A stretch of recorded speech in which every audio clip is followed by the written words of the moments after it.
Letters sent to President Obama and other officials. Charges against Kevin Curtis of Mississippi were dropped today after the U.S. attorney announced new information has been uncovered. Authorities are now trying to determine if the real suspect set up Curtis for the call. Joining me now on the phone is Kevin Curtis. Mr. Curtis, thank you for joining me. A quite extraordinary twist today. You've gone from being the man alleged to have tried to poison the President of the United States to a completely innocent man in the space of a couple of days. How do you feel about this?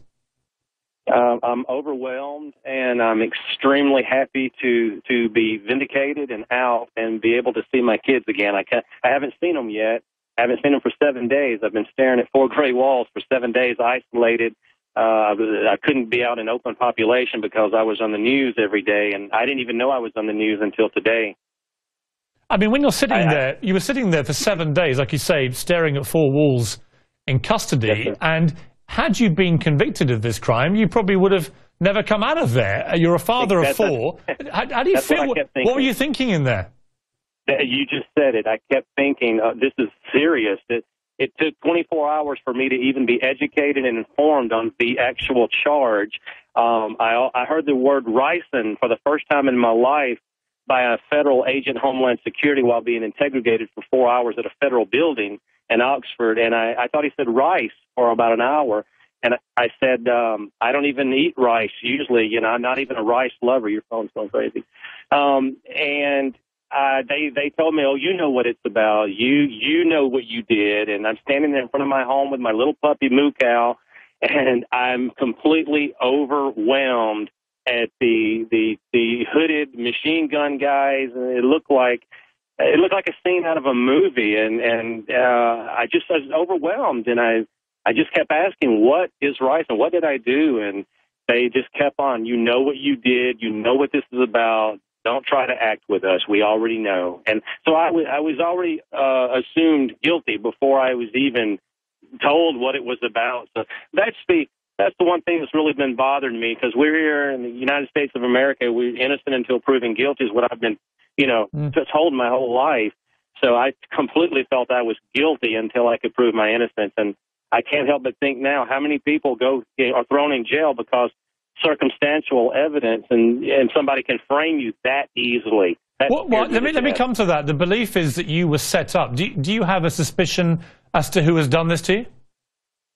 I do now. I didn't when it happened, but after the facts started coming in, and my attorney was, coming to me and asking me certain specific point-blank questions, the dots started to connect in my head, and she started taking that information, and she would zoom out and leave me in jail, and she would do her investigative work. Christy McCoy, my attorney, was amazing. You know, in the jungle of law and court, you have monkeys, you have kangaroos, and you have lions. She was the lion queen. She was just amazing. This story has Elvis, ricin, jungles. It's got it all. But there is a very serious aspect to this, because whoever sets you up was sending a deadly poison to the president and senators and so on. When that person is caught, if they're caught, they will face potentially life imprisonment. So this is actually very, very serious. The person that you believe did this to you, why would they do that to you? Well, you know, I am an entertainer, and I have been doing activism work in various areas of politics. I've just sort of stayed in a radar using the internet and email, and I've had meetings with other activists at my home over the years, and I am known for, I'm sort of an up-in-your-face guy, but I'm quiet and reserved on one hand, and I'm an entertainer on the other hand, but there's also this political side to me that was born back in but Kevin, this particular guy that you, I think it's a man you suspect. Have you had an ongoing feud with him? Yes, several years. He's been showing up on my radar. People in town coming to me asking me, do you know this guy hates you? He's got it out for you, and I never knew why. I've asked 100 people over the years, who is he? Where did he come from? What's his agenda? What's his objective? Why me? Is it music related? Is it martial arts? Because a waitress just came to my house one night and said, here's this guy came in. I waited on him. He began asking me questions about you. I told him you were on my MySpace page. He said he knew you were, which that told me a red flag that, oh, he's watching me, so he knows this waitress from Applebee's is on my MySpace page. Have you met this person? I have.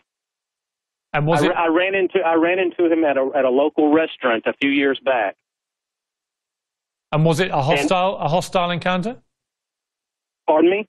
Was it a hostile encounter? Oh no, he began sweating.